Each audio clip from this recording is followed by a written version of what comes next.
Ang kwentong ito ay hango sa totoong buhay. Mula ito sa isa nating kabayan na itago na lamang natin sa pangalang Romel. Taong 1970, Calbayog, Samar. Ayon sa kasabihan, kapag mahal mo gagawin ang lahat para ipaglaban. Ito ang pinanghawakan ni Nanay Lourdes sa kanyang asawa na si Tatay Felipe. Hindi maunawaan ni Romel ang nangyayari sa mga magulang dahil kung hindi tumanda ang ama, hindi magloloko. 50 taong gulang na si Tatay Felipe pero nagawa pang magkalaguyo. Ang babae, 25 taon pa lamang. At ang pinaka nakakabahala, kamukhang kamukha ni Nanay Lourdes noong nagdadalaga. Bukod pa riyan, kuwang-kuwa ang timbre ng boses kahit ang kilos at pag-iisip ay parehong pareho. Matagal bago nalaman ang tungkol dito, umabot ng 5 taon bago natuklasan. Isang magsasaka lamang ang ama. Pagtatanim ng mais ang kabuhayan, nauunawaan na maraming gawain. Hindi madaling tapusin kaya walang nakaisip na sa pag-uwi ng 10 oras ay may iba palang tinatrabaho. Isang araw, sandali kung kailan nabuking, kaarawan ito ni Tatay Felipe. May kaunting handaan sa tahanan, imbitado ang iilan sa kakilala. Walang ideya ang ama na merong selebrasyon. Maghahating gabi na lang hindi pa rin umuuwi. Kaya naisipan ni Nanay Lourdes na sunduin. Laking gulat nang maaktuhan nitong gumagawa ng kababalagan. Dito nagkaalaman na matagal nang nangangaliwa ang ama. Gumuho ang mundo ng ina. Sino ba naman ang hindi? Kung inalay mo ang buong buhay para sa taong minahal. Ilang buwan hindi kumain. Hindi nagsalita at hindi nakipag-usap. Walang maayos na tulog. Hindi lilipas ang araw nang hindi umiiyak. Hanggang sa pagdaan pa ng mga buwan, bigla na lang itong naging abala. Hinayaan na lang din para kahit papano maibaling sa ibang bagay ang atensyon. Sa hindi inasahan, isang gabi umuwi ito na maraming bitbit na mga gamit. Maya-maya pa naglatag ng mga kandila. Binuksan ang garapon na puno ng luwad. Nagmolde ng hugis tao. Inukit ang pangalan ni Tatay Felipe. Pagkatapos ito nagsimulang sumambit ng mga salita. Kunot noong tumitig si Tatay Romel dahil hindi maunawaan ang minoldeng tao. Binaon sa iba't ibang bahagi ng katawan ang mga insekto. Isinantabi sa isang lagayan. Tinapos ang questionableng ritual. Bumaling sa binata. Kung hindi man siya parurusahan ng Diyos sa pangangaliwa sa akin, ako na magkukusa. Hindi ako makapag-intay na makitang magdusa ang ama mo. Pagbabayaran niya ang lahat. Ibabalik ko ang sakit na dinulot niya sa akin. Wika ni Nanay Lourdes. Naiayos lang ho ba kayo?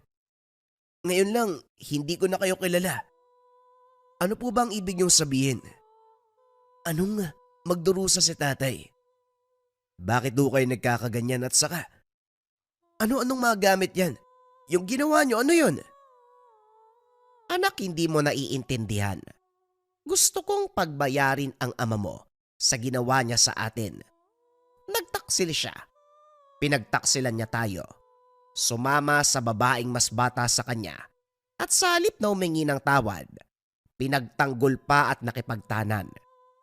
Walang kapatawaran yon para sa isang asawang nagmahal ng lubos. Anak, unawain mo sana ko. Wala kong ibang nais kung hindi pamukha sa tatay mo ang pagkakamali niya.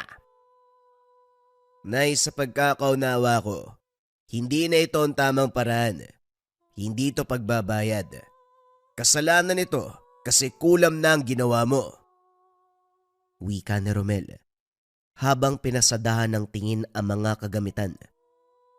Nagbago ang reaksyon ng muka ni Nanay Lourdes. Maya-maya pa walang pasabi na sinampal siya.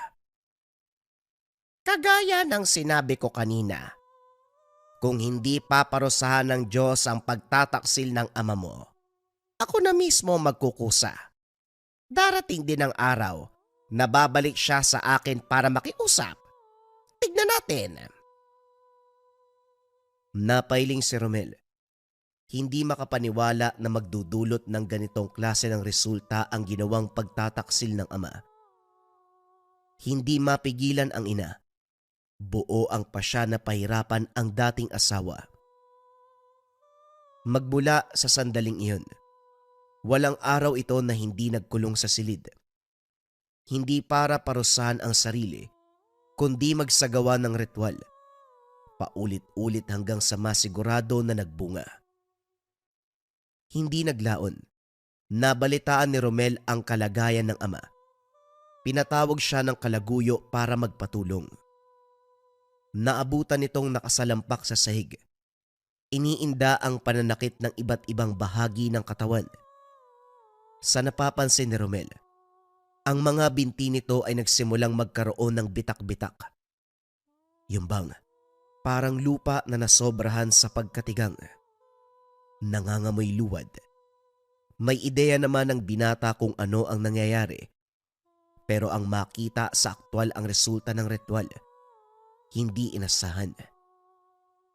Makaraan ng ilang sandali, nagsusuka ito ng lupa. Bukod pa riyan, kapag hahawakan ani mo may nalalagas na libag. Malambot ang balat, na kahit pasimpleng dampi ay parang nayuyupi. Nagtawag ng manggagamot si Rosalda, ang kerida ni Tatay Felipe. Sa puntong ito, kinakabahan ng binata na malaman ng mga ito kung sino ang nasa likod ng pangyayari. Kaso nga lang, hindi napigilan ng simula ng manggagamot ang ritual.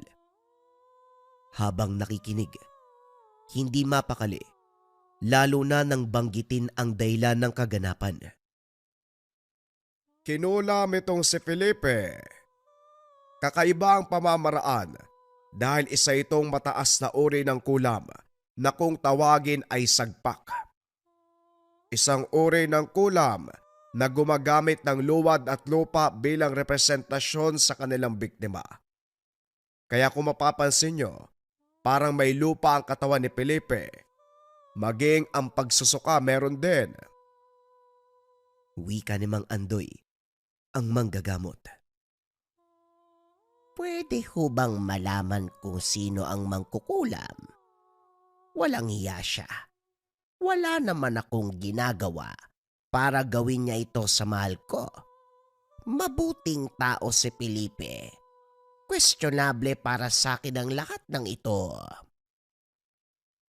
Wika ni Rosalda. Bagyang natigilan si Mang Andoy sabay titig sa babae.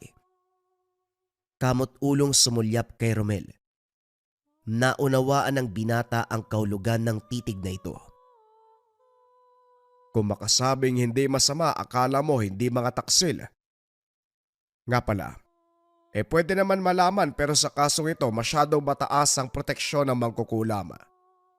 Kapag pipilitin ko naman ako magiging dihado, hindi sa naduduwag, pero hindi pa panahon para isugal ang buhay sa ganitong pangyayari. Tugon ni Mang Andoy. Teka, sinasabi niyo ba na hindi niyo kakalabanin ang mangkukulam? Isa ko manggagamot. Ang tungkulin ko, gamutin ang bawat pasyenteng lalapit sa akin. Hindi ang makipagtuos sa mangkukulam o anuman. Ang gagawin ko lamang ay gamutin si Felipe. Kasalukuyan niyang karamdaman ng aasikasuin.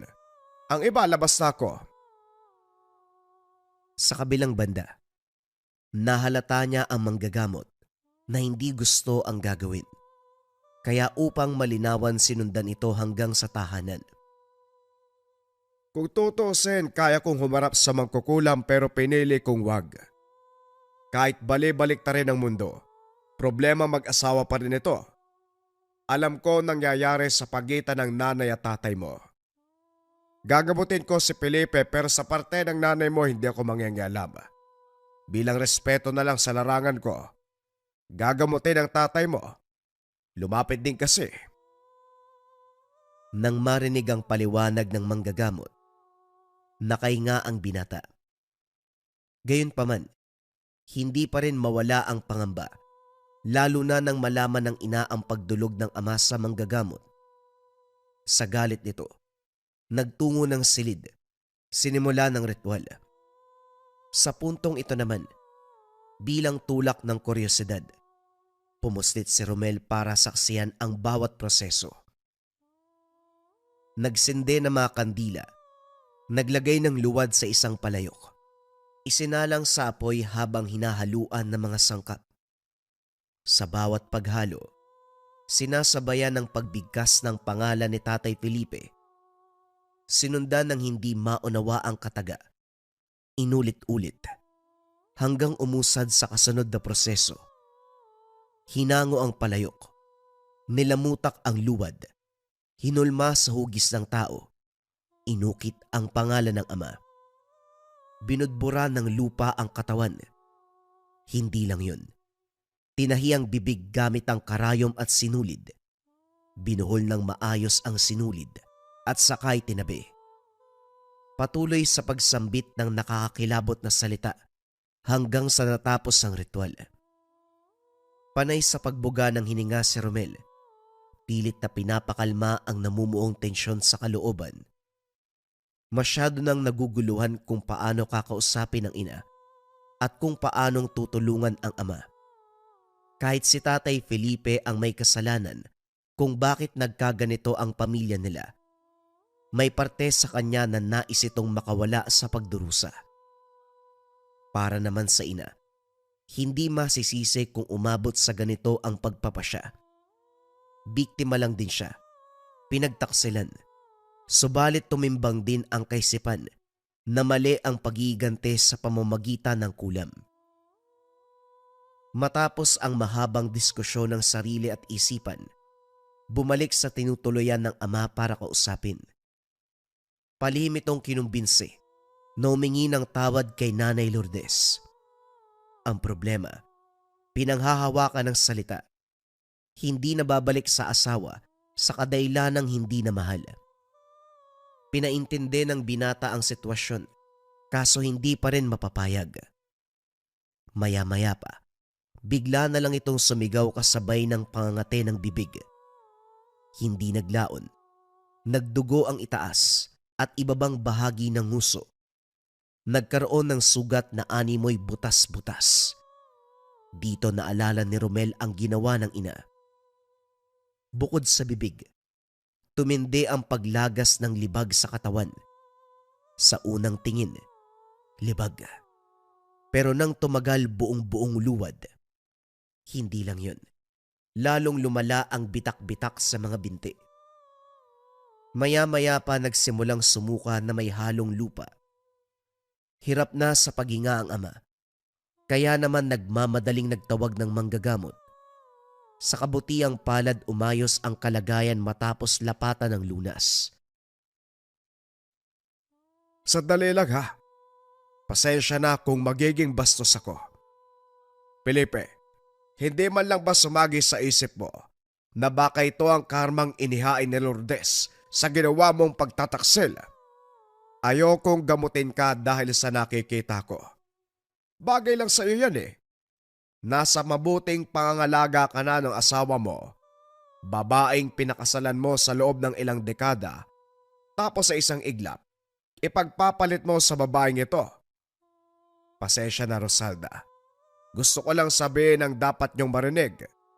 Ikaw naman, kekerengking na nga lang sa tao may asawa pa. Hindi ka ba nahihiya sa pagkatao mo? Kung nagkataon na ako ang magulang mo, tatagain talaga kita ng magtanda ka. Wika namang Andoy. Parehong pinagalitan si Tatay Felipe at Rosalda. Saka lang ito tumahimik nang masulyapan sa tabi si Romel. Sa kabilang banda, ikinatuwa ng binata ang pagpuna ng manggagamot. Marami naman ang nakapagsabi pero balewala ito noon. Wala pa kasing nangyari. Ngayon na kinulam, tila unti-unting nauunawaan. Gayunpaman sa tuwing magtatama ang mata ng mga ito, nabubura ang realisasyon at lalong tumibay ang pagkapit sa isa't isa. Hindi maiwasan ng binata na makaramdam ng galit. Ibang-iba ang ama pagdating sa kalaguyo dahil hindi makumbinsi. Umuwi na lamang ang binata. Pagdating ng tahanan, ginulat sa naabutan. May bisita ang ina at kulam ang pinag-uusapan. Tahimik na pinakinggan. Nalaman na pinagtakselan din ang babaeng bisita. Pinagplanuhan ang binabalak na pagpapahirap sa asawang lalaki. Makikita sa muka ni Nanay Lourdes ang kagustuang tumulong. Inilatag sa harapan ng kagamitan. Hiningi ang pangalan ng biktima at hindi naglaon sinimulan ang pagpapahirap. Hinulma ang luwad sa hugis tao. Inukit ang pangalan ng biktima sa bandang dibdib. Binasbasa ng mga salita. Binudbura ng malabuhangin na lupa. Pinataka ng kandila hanggang sa sumiklab ang apoy. Sa kabila ng pagliliyab, nanatiling buo. Nanuot sa katawan ang epekto ng ritual. Sa hindi malamang dahilan natagpuan ni Romel ang sarili na nasa harapan ng tahanan ni Jethro. Ito ang asawa ng bisita ni Nanay Lourdes. Sa katunayan, barkada ito ng ama. Madalas kainuman kahit saang tindahan. Maya-maya pa, maririnig ang pagsigaw nito. Animoy nag-aapoy ang katawan sa init na nararamdaman. Natatarantang naganap ng matatampisawang tubig. Tumakbo patungo sa ilog at nilublob ang sarili. Gayunpaman lalo lang tumindi ang sitwasyon. Pag-ahon pa nito, tagaktak ang nagbubuhanging lupa mula sa mismong balat. Nawala ng lakas, pagapang-gapang na lamang. Tinulungan ito ng mga kapitbahay, subalit hindi nakatagal sa pagkahawak. Lalong tumindi ang pagliyab ng katawan sa init. Animoy nagdideliryo. Kung walang kariton, hindi maihahatid sa tahanan. Lumapit si Romel para kausapin. Dito binanggit ni Jethro ang nangyari. Ang sabi niya, biglang nakaramdam ng pag-init ng katawan. May kung ano pang gumagapang sa kaloob-looban. Kung gagalaw parang matatanggal ang balat. Habang nagsasalaysay, hindi maitago ang takot. Napapatanong sa nangyari. Maya-maya pa dumating ang kalaguyo nito. Napailing ang binata dahil walang pinagkaiba sa sitwasyon ng ama. Sa pag-uwi, napahugot ng hininga sa naabutan. Nagtawanan. Nagkasiyahan ang ina at si Helen matapos malaman ang nangyari sa asawa nito. Si Jethro, nagawang magdiwang pagkatapos ng pangungulam. Nang umalis ang bisita, saka kinausap ng binata si Nanay Lourdes. Nay, kinakatawa mo pa talaga ang paghihirap ng ibang tao dahil dyan sa kulam ano? Anong nakakatawa dun, Nay? Buhay ng taong pinaglalaroan mo. Anak, hindi ko pinaglalaroan ang buhay ng kung sino man. Ang ginagawa ko, pinapaalala sa kanila ang pagkakamali na sila mismo ang gumawa. Nakita mo naman ang nangyari. Hindi lang ako ang babaeng pinagtaksila ng asawa. Kahit si Helen, nagawang lokohin. Mas yumaman nga siya. Kilalang personalidad sa lugar natin tapos ano? Hindi mo ko masisisi. Handa kong gawing inutil ang buhay ng lalaki para lang matauhan. Nakita akong binayaran ka ni Helen. Sanikin ko, naisip mong gawing negosyong pangungulam, tama ho ba? Hindi ka ba matutuwa kung sakali? Isipin mo, niloko tayo ng tatay mo. Natutunan ko ang ganitong pamamaraan. Ngayong pwede kong pagkakitaan para naman mabuhay tayo. Hindi ba? Para tayong biniyayaan ng Diyos matapos ang masalimuot na kaganapan. Nay, Hindi magbibigay biyaya ang Diyos ng kalokohan. Walang kulam na nagmula sa Diyos. Huwag niyong idamay ang sagradong pangalan sa kasamaan. At huwag ka ring umastang santo. Kung hindi mo nauunawaan ang ginagawa ko, tama na sa paninita. Hindi mo ako mapipigilan. Ipagpapatuloy ko ito. Ipagtatanggol ko ang sarili at kapwa kababaihan na pinagtaksila ng asawa. Hindi makapaniwalang tumitig si Romel sa ina. Bakas dito na hindi na kaya pang pigilan. Buo na ang pasya. Wala na rin siyang magawa para baguhin ang pagpapasya, kaya hindi na nangialam. Lumuwas ng ibang bayan si Romel para makahinga sa kaliwat kanang problema. Nagbulag-bulagan sa sitwasyon ng mga magulang. Ang huling balita, umayos ang kalagayan nito kahit papano. Dahil dito sa pagbaling ng ina sa pagtaguyod ng bagong negosyo, naging abala sa pagbibiktima ng iba. Pero hindi nangangahulugan na tapos na ang paghihirap. Sinubukan ng binata na mamuhay ng tahimik, kaso hindi lilipas ang gabi na hindi naiisip. Umabot sa punto na napilitang bumalik para malaman ang kasalukuyang ganap sa buhay ng mga magulang. Ilang buwan pa lang nung nawala, pero nakapagpatayo ng maayos na tahanan ang ina. Konkreto at meron pang hiwalay na bahay sa likod kung saan tumatanggap ng kliyente. Naging disenyo ang iba't ibang klase ng banga at palayok para hindi malata ang tunay na operasyon. Kapag may sasadya, ipapaalam na bibili ng produkto. Sa parte naman ng ama, nakaratay na lamang ito sa banig.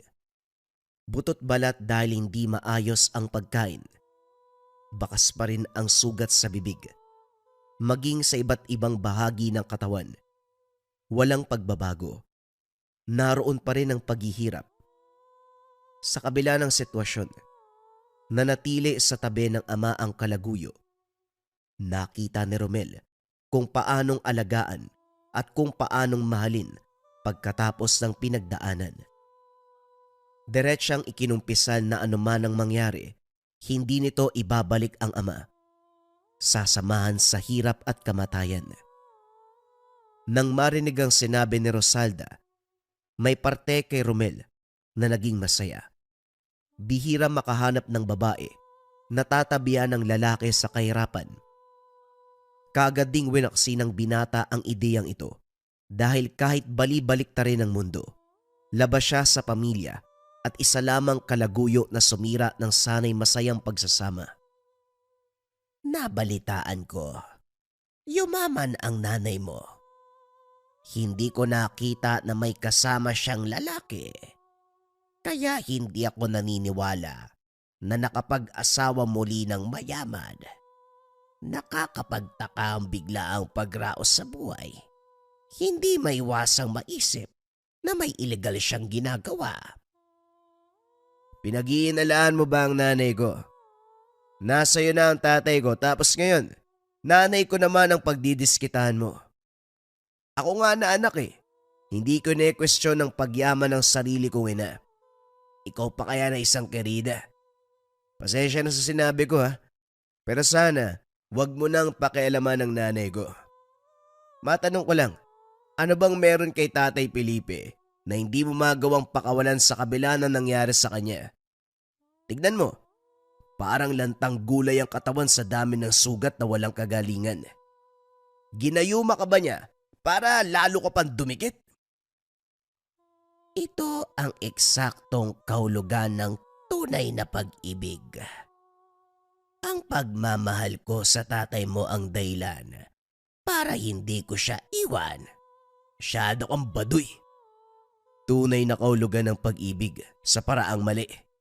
Nakukuha ba ang tunay na pag-ibig sa pagkapit sa taong may asawa at anak? Wala ba sa bokabularyo mo salitang kabit? Huwag ka magtago sa balat kayo mo.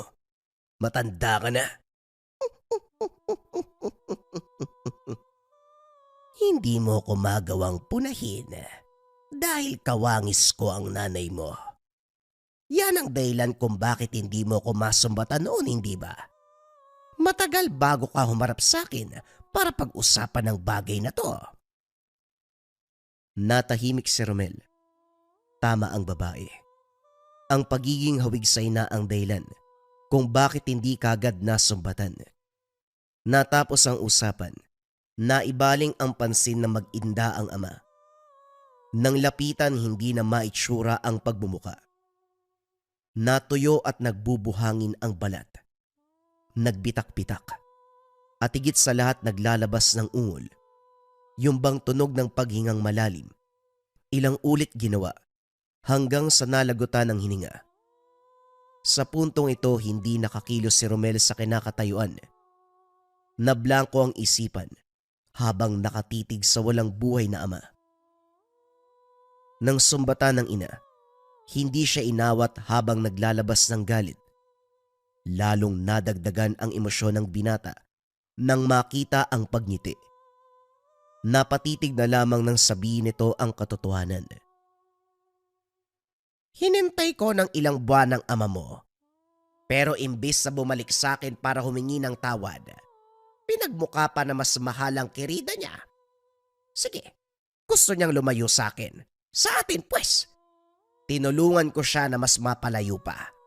Magbakasyon siya sa impyerno. Hindi magtatagal. Susunod na din ang babaeng yon. Nay, hindi ko na po kayo nakikilala. Ni hindi ko matandaan kailan kayo naging masama. Pumatay kayo ng tao. Pumatay kayo ng asawa. Pumatay kayo ng ama. Asawa mo. Tatay ko. Nay, ano ba nakakatakot ka na? Hindi ko na nga rin alam kung ligtas pa ba ako sa poder mo eh. Nakapatay ko. Hindi nalalayo makakapatay ka uli. Sa kabila ng mga sinabi ni Romel, hindi makikitaan ng pagsisisi ang ina. Bagkus lalo pa itong natuwa nang magtagumpay sa pagpapahirap at pagligpit sa dating asawa. Naudlot ang sumbatan ng mag-ina sa pagdating ng mga kliyente. Sa puntong ito, hindi lang isa o dalawa ang humiling ng kulam. Dinala ang mga ito sa lihim na silid. Pinag-usapan ng sadya. Habang naghihintay, hindi mapakali si Romel. Sa mga sandaling ito kakaisip ng ideya. Pinuntahan ng bodega kung saan nakatambak ang luwad. Piling klase ng lupa na ginawang sangkap.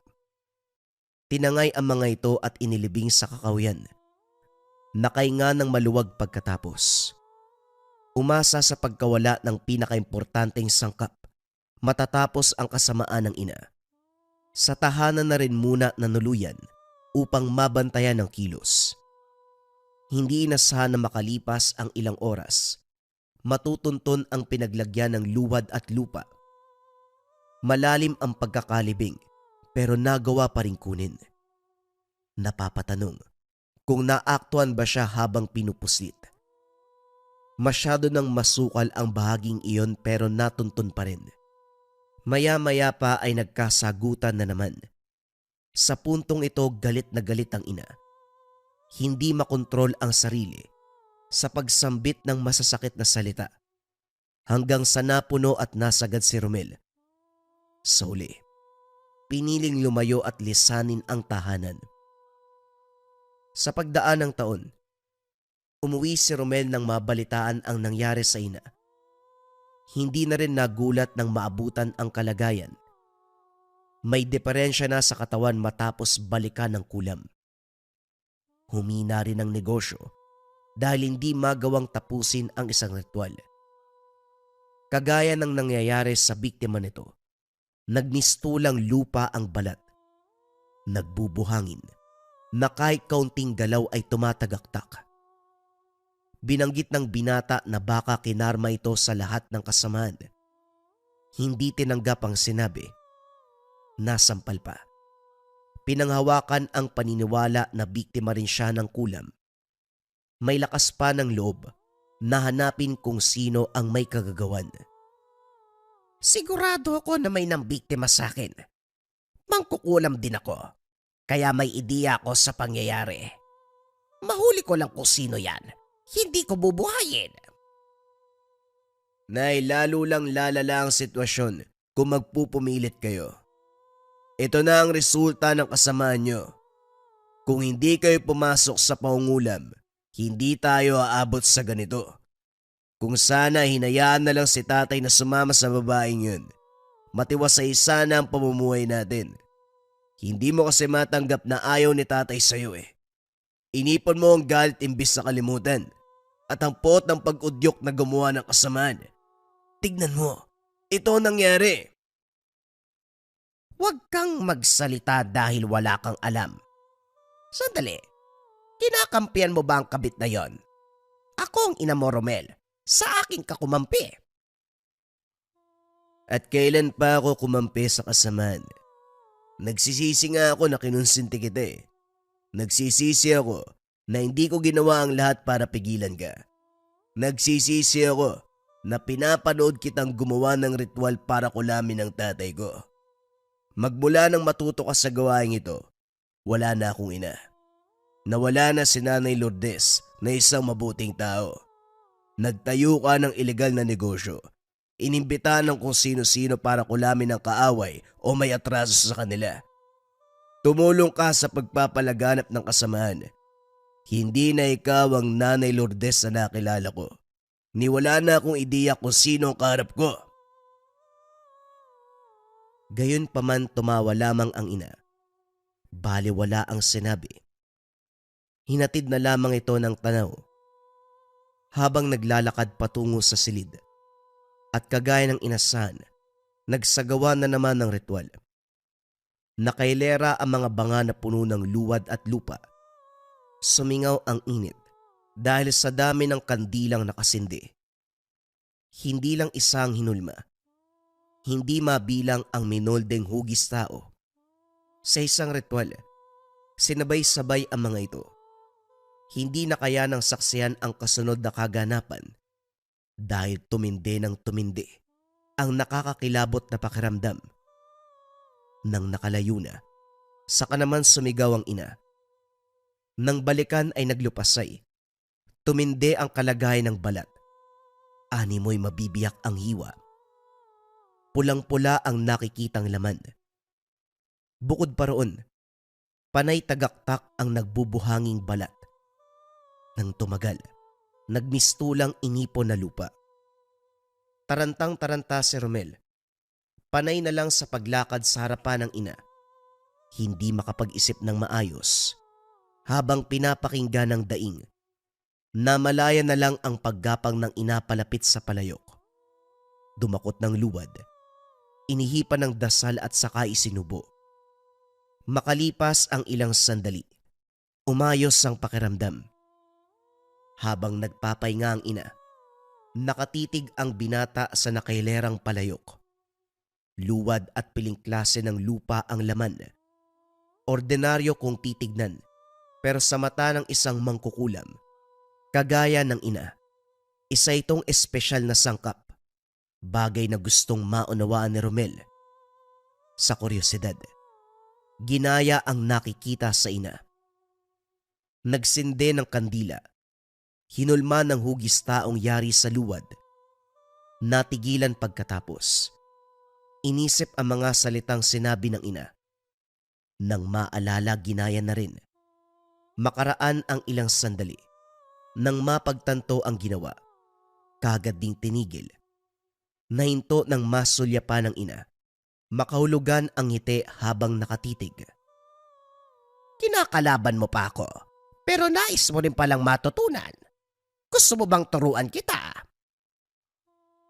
Ano? Hindi ko gustong matutunan ang kasamaan. Ayoko mapalapit sa impyerno. Gawa lang ng kuryosidad kaya ako nangialam. Yun lang yun. Nagmamadali sa pag-alis ang binata. Biglang kinabahan. Nang paglingon ay may inusalang ina.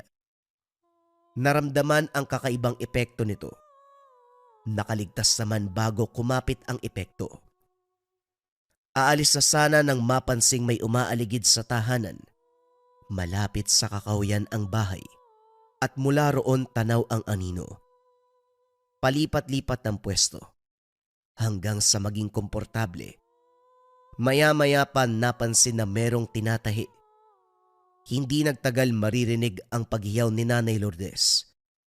Dali-daling pinuntahan, naabutan nitong nakapabaluktot.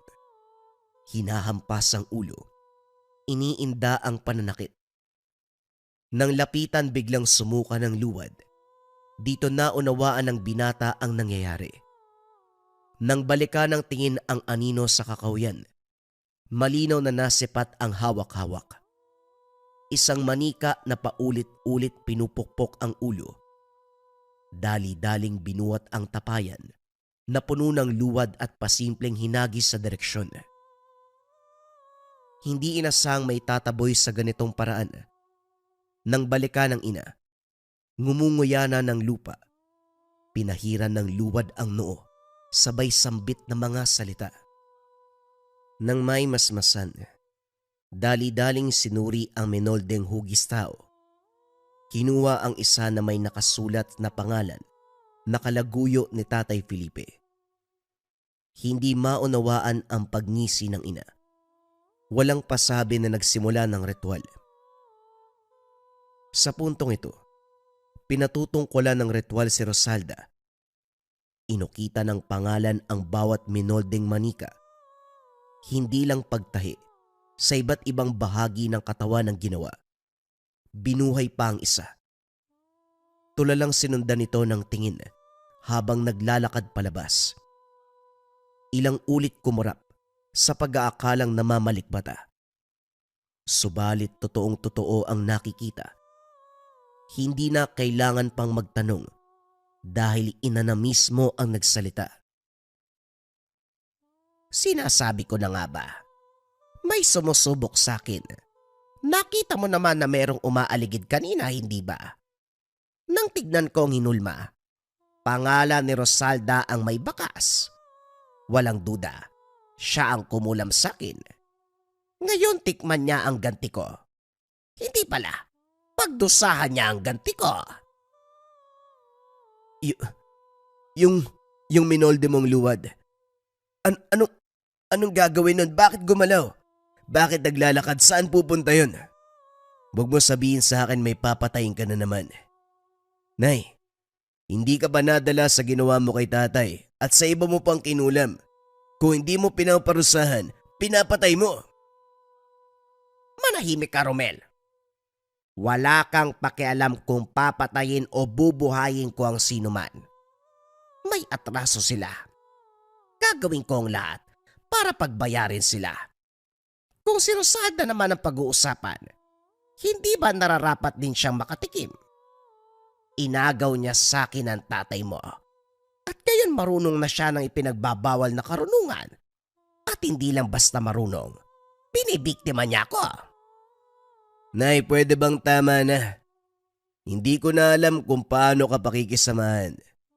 Masyado nang magulo. Nakalimutan ko na nga paanong mamuhay ng tahimik. Kaliwat kanan na lang ang nangyayari. Puro kasamaan. Kasamaan na Tama na. Madaling sabihin yan, lalo na sa taong walang pinaglalaban. Romel, namayapa na ang ama mo, pero nandito pa rin ang galit. Nagliliyab na poot. Maski ako hindi ko alam kung kailan huhupa. At asahan mong lalala ang mangyayari dahil marunong din pala ang babaeng yon. Magiging kapanapanabig ang susunod na magaganap. Kulam laban sa kulam. Wika ng ina. Sinundan ng nakakabinging pagtawa. Pagkatapos ng usapan, pumasok ng silid para simulan ng ritual. Nakasalampak si Romel habang nakatitig sa saradong pinto. Mula sa kinalalagyan, naaamoy ang samyo na mga kandila.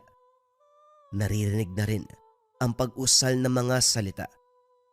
Habang paulit-ulit na binabanggit ang pangalan ni Rosalda, naipon ang galit magmula sa araw na nalaman ang pangangaliwa ng ama. Sa puntong ito, natagpuan ang sarili sa harapan ng tahanan ng babae. Kagaya ng ina, natuto na rin ito ng pinagbabawal na karunungan. Nang makita ang mga banga sa silong, Nagkaroon ng ideya na kagaya ni Nanay Lourdes ang pamamaraang ginagamit. Dahil abala ito sa pagriritual, hindi na malayan ang pagpuslit ng binata. Nakapasok ito, ginulat sa naratnan. Nasa loob ng tahanan ang kabaong ng ama. Halatang hinukay mula sa libingan. May nakadikit na luwad, nakahulmang simbolo. May bakas nakakatapos lang ritualan. Nang umusad bumungad ang kwarto na puno ng manikang yari sa luwad. Bawat isa nakaukit ang pangalan ni Nanay Lourdes. Nang magkaroon ng ideya, dali-daling sinilid sa sako para itapon. Maya-maya pa kunot noong napatitig sa isa. Iba ang disenyo. Pangalan ni Rosalda ang nakaukit. Hindi nagtagal, naalala ang ginawa ng ina. Kinuha ito at pasimpleng inalapag sa pintuan sa kwartong kinalalagyan ng babae. Paglabas ng tahanan, napaigtad sa sigaw ni Rosalda, bakas ang pag-inda ng sakit at takot. Nang biglang tumahimik, nagmamadali sa pag-alis ng binata.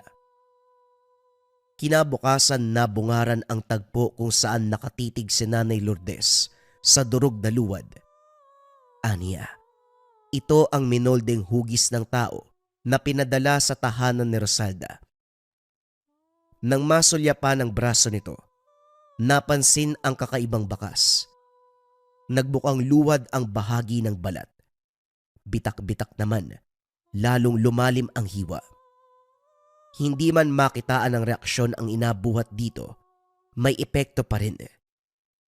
Matapos suriin ang binalik na luwad, nagsimulang hukayin ang iba't ibang parte ng bakuran, umabot pa sa likod.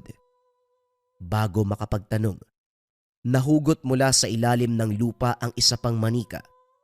Kung titignan mabuti, halos hawig ni Nanay Lourdes. Masyadong detalyado ang katawan. Makikita ang pinsala sa partikular na bahagi. Kunot noong napatitig ang ina sa nakaukit na mga letra. Matapos bigkasin, umepekto ang taglay na bisa. Nangisay na lang bigla. Nagsusuka ng lupa. Natatakot hawakan dahil para bang babaon ang kamay sa katawan. Masyadong malambot na parang katulad ng luwad. Mabuti na lamang mabilis mag-isip ang ina. Sa kabila ng sitwasyon, sinikap ituwid ang salita. Inutusan ang binata na ibaon siya sa luwad at lupa. Nagmamadali sa paghalo ng mga sangkap at saka ginawa ang utos. Maya-maya pa bumuti ang kalagayan. Nanatili muna sa ganong sitwasyon ng ina. Ayaw mahiwalay ang katawan sa lupa. Nay, hindi niyo po naisip na baka sa ganitong paraan matatapos ang buhay mo. Ngayong nakahanap na kayo ng katapat, paano kung mas malakas ang puwersa ni Rosalda? Paano kung hindi niyo kayanin? Nay, mabuti pang patawarin niyong isa't isa bago pa lumala ang kaganapan. Hindi man sumagot ang ina, baka sa reaksyon nito ang tugon. Napailing na lamang si Romel, lalong hindi mapakali habang iniisip ang sitwasyon. Idagdag pa ang pagkakita ng kabaong sa tahanan ni Rosalda. Nang maalala ito, nagmamadaling bumalik para mag-usisa. Hindi alintana ang presensya ng babae sa pintuan. Dire-diretso ang pasok. Binuksan ng kabaong. Dahan-dahang napatras sa nakita. Puno ng luwad ang katawan ng ama. Nagmistulang taong luwad. Sa dibdib nito, nakaukit ang mismong pangalan at ni Rosalda. May mga simbolo pang hindi maintindihan. Romel, hindi ka pwedeng basta na lamang pumasok. Hindi kita kinalalang anak, kahit ako pa ang pangalawang asawa ng tatay mo. Manahimik ka. Hindi mo pwedeng tawaging asawa si tatay dahil hindi kayo kasal. Hanggang sa oras na ito, isa ka pa rin kabit. Sandali, anong ginawa mo sa bangkay ni tatay? Bakit balot ng luwad? Anong gagawin mo? Bubuhayin ko ang tatay mo. Hindi ko kayang mawala siya, kaya gagawin ko ang lahat upang mabuhay siyang muli. Pero bago yun, papatahimikin ko muna ang nanay mo. Bakit anong gagawin mo? Papatay mo si nanay? Sige, gawin mo. Kapag nangyari, ako mismo makakalaban mo. Ikaw na nga tong kabit. Ikaw pa ang may ganang manakit sa legal na asawa. Hindi man ako ang orihinal, pero ako nagbuhos ng pagmamahal. Sa tingin mo ano ang dahilan kung bakit sumama sa akin ang tatay mo? Ito ang tanong na nagpatahimik kay Romel. Napatitig na lamang kay Rosalda. Hindi nagtagal, tinulak ang kabaong patungo sa silid. Nang mapagtanto ang gagawin, huli na, sarado na ang pintuan. Bumalik ng bahay para sabihan ng ina, pero abala ito sa pagriritual. Nanlaki ang mga mata habang pinasadahan ng tingin ang nakatayo sa harapan. Sa unang tingin, aakalain mo na tunay na tao. Hindi kasing laki ng manika ang minolde ng ina, kundi kasing laki ng tao. Kuwang-kuha ang wangis ni Rosalda. Hindi pinaganda, kundi nakakakilabot. Kulang-kulang ng parte. Tabingi ang bibig. Mas malaki ang kabilang mata kumpara sa isa. Putol ang kamay. Nakatalikod ang mga binti. At ang mas nakakapanindig balahibo, parang buhay na buhay dahil sa pagsusuka ng lupa mula mismo sa bibig. Salip na pukawin ang atensyon ng ina para ibalita ang ginawa sa bangkay ng ama. Naupo sa tabi si Romel para panoorin ang pagriritual. Pinaghalo ang luwad at lupa. Nilamutak pagkatapos sabay bato sa nakatayong imahe. Bawat bato, sinasabayan ng pag-usal. Unti-unting dumami ang lumalabas na suka nito. Hindi lang yun. Natuyo at nagkaroon ng bitak-bitak. Ang bawat hiwa, naglalabas ng malabuhanging lupa. Maya-maya pa, sinindihan at habang kinakain ng apoy, lumakas ang pagbigkas ng mga salita. Patuloy pa rin sa pagbato si Nanay Lourdes. Sa pagdaan ng mga sandali, mula sa kung saan maririnig ang hiyaw ng babae, nang tumagal ay nakilala ito ni Romel. Walang iba ko hindi si Rosalda. Humiling na patawarin, subalit buo na ang pasya ni Nanay Lourdes. Bingi-bingihan sa pakiusap. Tuloy-tuloy sa ginawa hanggang sa mawala ang boses. Maya-maya pa tinapos na rin ang ritual. Dumiretso sa pagiga ang ina.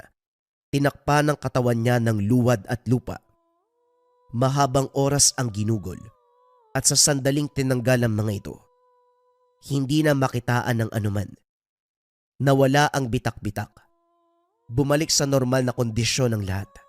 Ngiting tagumpay matapos malunasan ang sarili. Alam kong bubuhayin ng babaeng yon ang ama mo. Huwag kang mag-alala. Dagdag lamang yon sa kasalanan niya.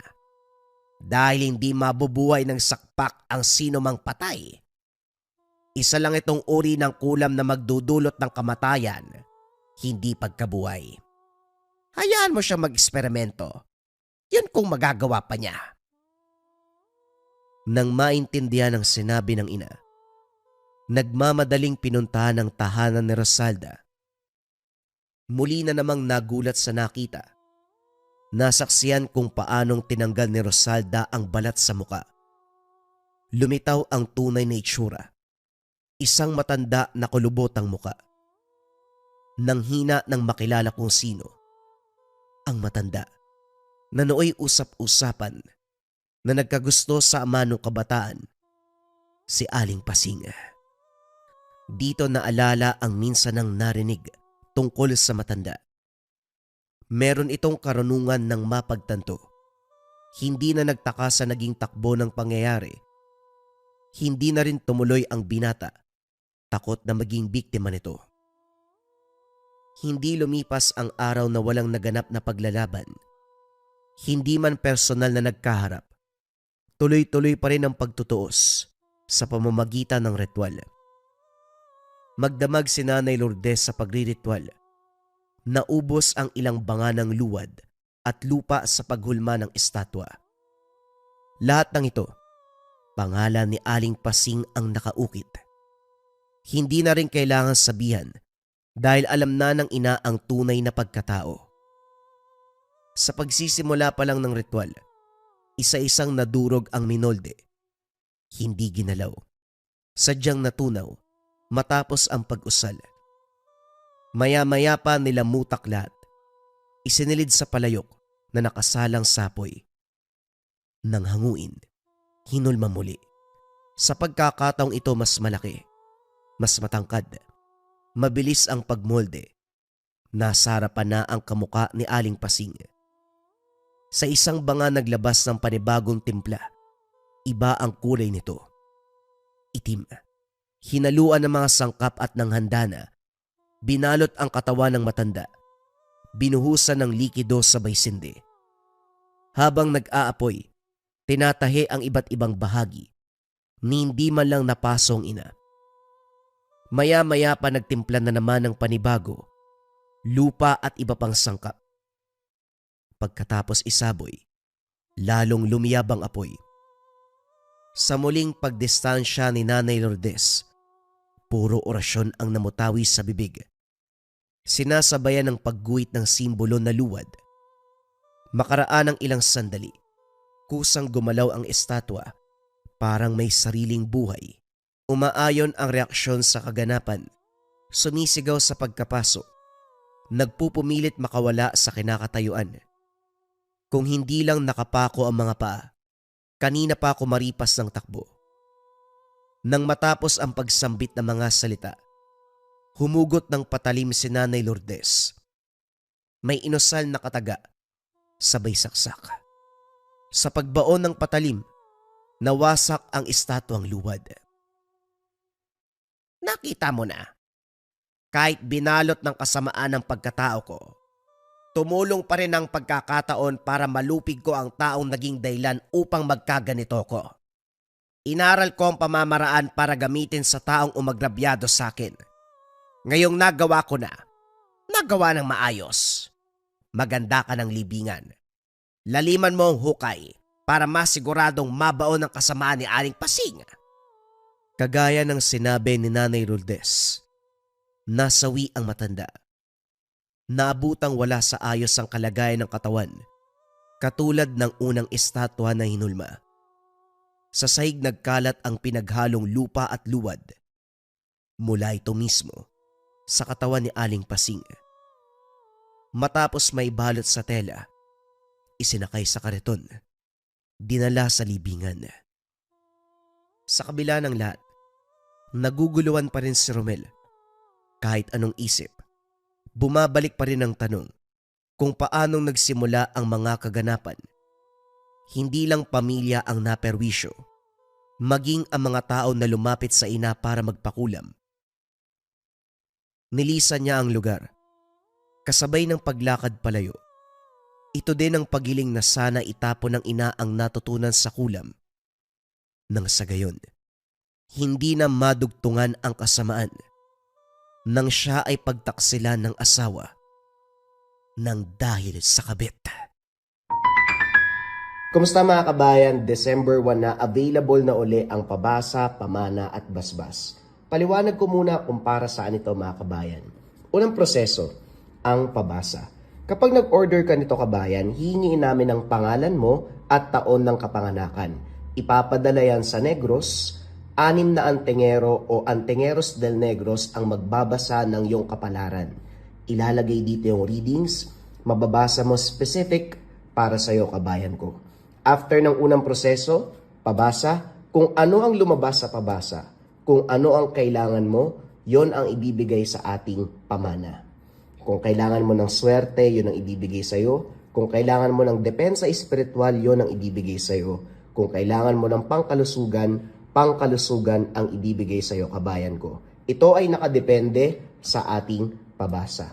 Ang huling proseso, ang pangatlo, ang basbas. Ilalagay ang pangalan mo dito sa ating oil. para mabasbasa ng pangalan at mga gamit. GD, paano gagamitin? Pwedeng ilagay lang sa altar, pwedeng dalin palagi ang iyong basbas. At ang pinaka-importanting tanong sa lahat mga kabayan ko, paano mag-order? I-visit nyo lang ang www.likhamerchandise.com. Once na nasa website na kayo, scroll down, punta kayo sa page 2 natin. Kapag nasa page 2 na mga kabayan, pindutin ang pabasa, pamana at basbas. Add to cart nyo mga kabayan. Pinakamahalagang tanong, pwede ba GCash? Yes, pwede mga kabayan ko. Proceed kayo sa checkout.